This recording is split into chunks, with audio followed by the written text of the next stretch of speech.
นสภาผู้อำนวยการโรงเรียนตั้งไปเลยคณะกรรมการสถานศึกษาผู้ปกครองของนักเรียนผู้บ้านสอนบ้านแล้วก็ผู้ช่วยนะครับขออนุญาตใส่เสียงปานเฮาเนาะครับขอแสดงความยินดีนะครับกับลูกหลานที่ได้มีความพยายามนะครับ8 ปีก็จะจบ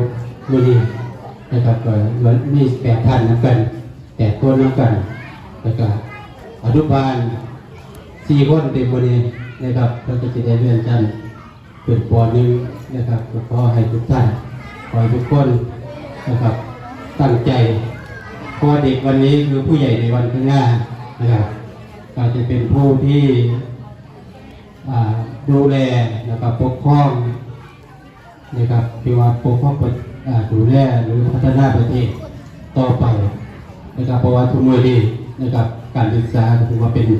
สิ่งสำคัญที่สุดถ้าเราขาดการศึกษาเราก็จะว่าท่านโลกนะครับเพราะท่านประเทศอื่นเขาไม่ได้แข่งกันแต่เฉพาะในประเทศแล้วนี่นะครับเขาแข่งกันระดับโลกนะครับตามที่ในบนข้าวนะเพราะว่าชาวโลกมันเป็นยังไงมันมีกันสิ่งที่เราไม่เคยคาดคิดมันก็เกิดขึ้นได้นะครับคือจะสงครามในเดี๋ยวนี้มันกระทบมาถึงไทยถึงบางสิ่งสงครามอยู่ทวีปอื่นก็ตามนะครับฉะนั้นแล้วนะครับมันก็จะกระทบกับเพื่อนคือว่าเข้ากับต้องพร้อมและก็ต้องมีความรู้ทันโลกนะครับทันโลกแต่ขอให้ลูกหลานนะครับที่จบไปวันนี้นะครับก็ให้เราเรียนศึกษาแต่ก็คอยห่างสิ่งที่ไม่ดีนะครับทุกตัวอย่าเสพติดอย่าไปใกล้นะครับถ้าเข้าใกล้เราอนาคต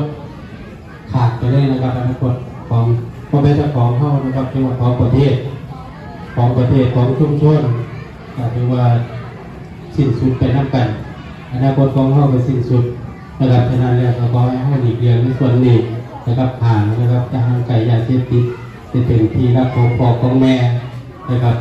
เป็นที่รักของคุณครูบาอาจารย์นะครับเพื่อลูกหลานอยู่แล้วในส่วนของมื้อนี้นะครับที่ว่าเป็นเรื่องสำคัญนะครับขออนุญาตนะครับเปิดงานเป็นทางการนะครับขอบคุณครับ